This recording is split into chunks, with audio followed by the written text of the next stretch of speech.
મિત્રો, મને જોઈને ગભરાવાની જરાય જરૂર નથી. હા, ગિરીશને કાંઈ થયું નથી અને મેં એને કાંઈ કર્યું પણ નથી.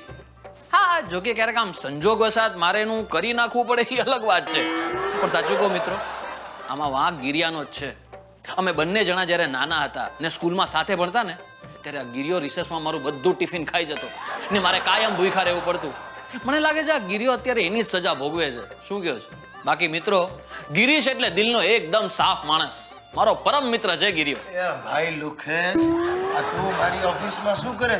શું કામ આવ્યો? અરે કઈ નહીં ગિરિયા, ઓલા 5000 રૂપિયા નહીં મળે, એક પૈસો તને નહીં મળે. અરે ભાઈ સાંભળ તો ખરો, 5000 તારી પાસેથી લીધા હતા ને એ તને પાછા આપવા આવ્યો છું. શું વાત છે ભાઈ, તું પૈસા પાછા આપવા આવ્યો? તને કઈ થયું નથી ને? તબિયત સારી છે ને તારી? હા ભાઈ હા, હવે ક્યારેક તો ન થવાનું થાય કે નહીં, ચમત્કાર થયો એમ સમજ.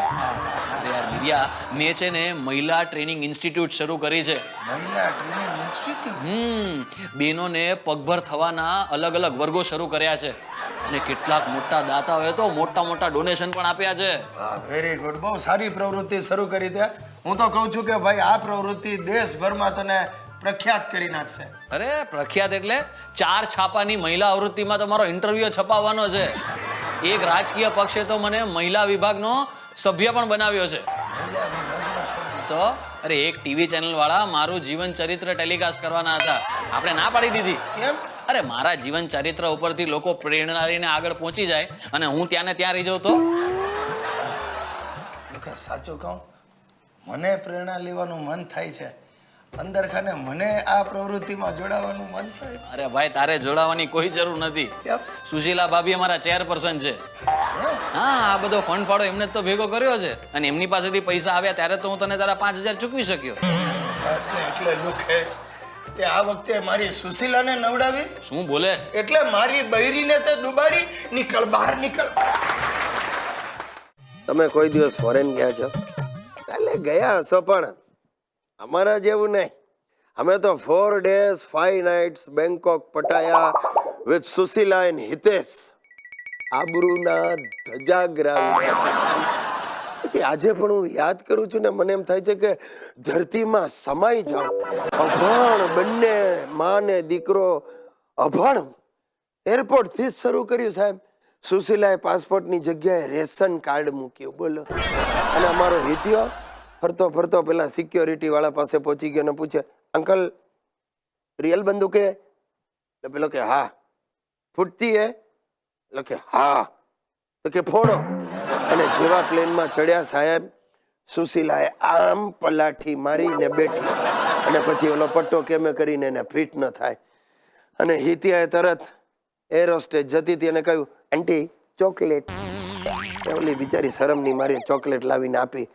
હિતિયો સાલોએ ખાનું જોઈ ગયો એટલે બાથરૂમ જાઉં છું કરીને ગયો, ખાનામાંથી આખી ચોકલેટની કોથળી લઈને પાછો આવ્યો.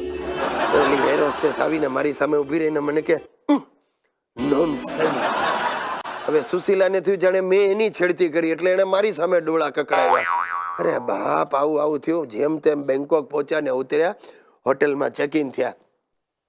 હિતિયો મારો બેટો અડધી રાત્રે ઉઠ્યો, પેલું રૂમમાં ફ્રીજ હોય ને ખોલ્યું, એમાં જેટલી ચોકલેટ ને જ્યુસના ટીન હતા ને બધા ગટગટાવી ગયા. મને ખબર નહીં, હું તો સવારે નીકળ્યો ને જતો તો ઓલા કાઉન્ટર પરથી મને બોલાવ્યો, કમ યાર ટેક ધીસ $50 બિલ. તો પણ શેનું? મને કે ફ્રીજમાંથી વસ્તુઓ ખાધી. ત્યારે મને ખબર પડી કે આ નપાવટે આ રાતના પરાક્રમ કર્યો. બ્રેકફાસ્ટ લેવા ગયા ને ત્યારે તો હદ કરી.